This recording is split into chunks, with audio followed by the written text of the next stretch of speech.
चलिए आज हम सीखते हैं कि आवेशित चालक की स्थितिज ऊर्जा क्या होती है। देखिए, जब भी किसी चालक को आवेश दिया जाता है अर्थात उसे हम आवेशित करते हैं, तो आवेशित करने में कुछ कार्य किया जाता है और वही कार्य जो होता है चालक की स्थितिज ऊर्जा के रूप में संचित हो जाता है। ठीक है, जैसे चालक है, इसे हम बैटरी से जोड़कर इसे आवेशित करेंगे, कुछ आवेश देंगे, तो इस आवेश देने में कुछ कार्य किया जाएगा और वही कार्य क्या होगा, इसकी चालक की स्थितिज ऊर्जा के रूप में संचित हो जाएगा। ठीक है, अब देखिए हम जानते हैं कोई चालक है, इसकी स्थितिज ऊर्जा यू कैसे निकालेंगे हम। कोई चालक है, इसकी धारिता क्या होती है, सी बराबर क्यू अपॉन वी, जहां पर क्यू क्या आता है, इस चालक को दिया गया आवेश है और आवेश देने के कारण जो विभव में वृद्धि होगी वो क्या है, वी है। अगर यहां से हम वी निकाल ले तो वी बराबर क्या होगा, क्यू अपॉन सी हो जाएगा। ठीक है, अब इस चालक को हम ये मान लेते हैं क्यू आवेश ना देकर छोटा आवेश डी क्यू दे रहे हैं, तो डी क्यू जब छोटा आवेश देंगे तो कार्य भी छोटा होगा, इसे हम डी डब्ल्यू मान लेते हैं। तब हम क्या करते हैं, चालक को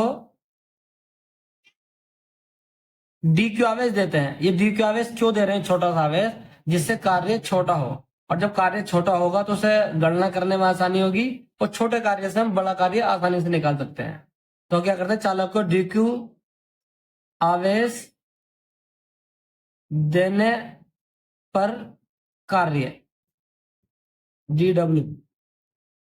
देखिए, कार्य का फॉर्मूला हम जानते हैं, डब्ल्यू बराबर क्या होता है, बी क्यू, जहां बी विभवांतर है और क्यू जो है दिया गया आवेश है।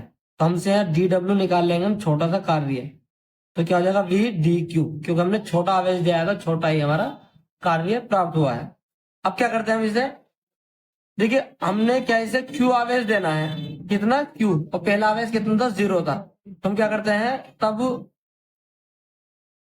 0 से क्यू आवेश देने पर जो कार्य होगा उसे हम डब्ल्यू मानेंगे, तो कितना देंगे, लिमिट लगा देंगे 0 से क्यू तक। कहां से आवेश दे रहे हैं हम, 0 से लेकर क्यू तक दे रहे हैं, तो लिमिट 0 से क्यू लग गई और छोटा कार्य का समाकलन कर देते हैं, इससे क्या हो जाएगा, बड़ा कार्य हमारा प्राप्त हो जाएगा। ठीक है, अब डी डब्ल्यू का मान रख देते हैं, जो मान है हमारा ये क्या है, डी डब्ल्यू का मान हम जानते हैं 0 से क्यू तक हमने इसे आवेश दिया है, और डी डब्ल्यू का मान क्या है, वी डी क्यू। अब हम यहाँ करते हैं वी का मान लिख देते हैं। वी का मान हमने निकाला था, वी बराबर क्या था, देखिए इससे निकाला था हमने क्यू अपॉन सी, हम जानते हैं भी निकाला हमने ये मान। तो ये क्या रख देंगे, हम इसका मान रख देंगे, डब्ल्यू बराबर आ जाएगा निकल के 0 से क्यू तक हमें कार्य करना है, वी का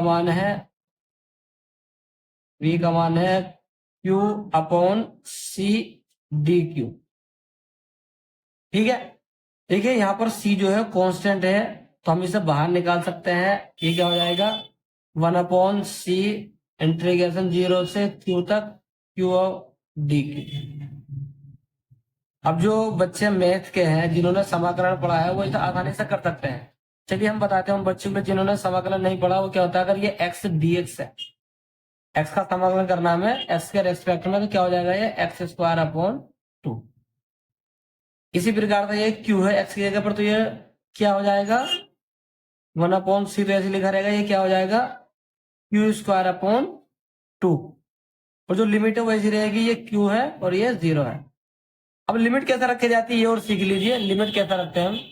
देखिए, अगर ये होता है हमारी एक्स स्क्वायर बटे 2 है, अगर इसकी लिमिट हमारी ऊपर 5 है और नीचे 3 है, 3 से लेकर 5 तक, तो इसे कैसे रखेंगे हम, एक्स की जगह पर पहले ऊपर वाली लिमिट रखी जाएगी, ये क्या होगा, 5 की पावर 2 बटे 2, फिर माइनस करके नीचे की लिमिट रखेंगे, किसी जगह एक्स की जगह पर 3 की पावर 2 बटे 2। ठीक है, ऐसे यहां पर रखते हैं, यहां पर पहली लिमिट क्या है, क्यू है, बड़ी लिमिट तो 1 अपॉन सी, तो ऐसे लिखा रहेगा, ये क्यू स्क्वायर की जगह क्यू ही रखा जाएगा, क्यू स्क्वायर बटे 2 और माइनस में 0 स्क्वायर बटे 2। अब जिसके ऊपर 0 होता है उसका मान हमेशा 0 ही होता है, तो इसे हम छोड़ सकते हैं पूरे पद को, तो ये क्या हो जाएगा, डब्ल्यू बराबर निकल कर आ जाएगा 1 बटे 2 क्यू स्क्वायर अपॉन सी, ये हो जाएगा इसकी स्थितिज ऊर्जा। इस हम डब्ल्यू को यू भी दे सकते हैं, क्योंकि डब्ल्यू ही क्या होता है, हमारा क्या का कार्य ही स्थितिज ऊर्जा के रूप में संचित हो जाएगा। और एक फॉर्मूला हम चूंकि जानते हैं कि सी बराबर क्या होता है, क्यू अपॉन वी, इससे पहली वीडियो में मैंने बताया था, कि धारिता किस प्रकार आवेश और तुम्हारी विभवांतर से संबंधित होती है। यहाँ से अगर क्यू बराबर निकाल ले तो सी भी हो जाएगा। यहाँ पर हम इसका मान रख सकते हैं क्यू का, एक तो फॉर्मूला ही होगा एक समीकरण। ऐसा ही एक और समीकरण क्या निकल के आ जाएगी हमारी, देखिए ये हो जाएगी हाफ क्यू की जगह क्या हो जाएगा सी वी और इसका स्क्वायर अपॉन नीचे सी। तो यहाँ पर अगर एक सी खत्म हो जाएगा तो ये बराबर क्या निकल के आ जाएगा हाफ सी वी स्क्वायर। इससे न्यूमेरिकल ज्यादा होता है। ठीक है, तो दो समीकरण, एक तो ये समीकरण आ गई, एक ये आ गई। हम यहाँ पर किसका v का मान भी रख सकते हैं और c का मान भी रख सकते हैं। तो ये समीकरण क्या हो जाएगी क्यू सी में आपस में परिवर्तित होती रहती है। तो ये आपको दो समीकरण तो महत्वपूर्ण याद करनी है, एक तो ये हाफ सी वी स्क्वायर या हाफ क्यू स्क्वायर अपॉन सी। ठीक है,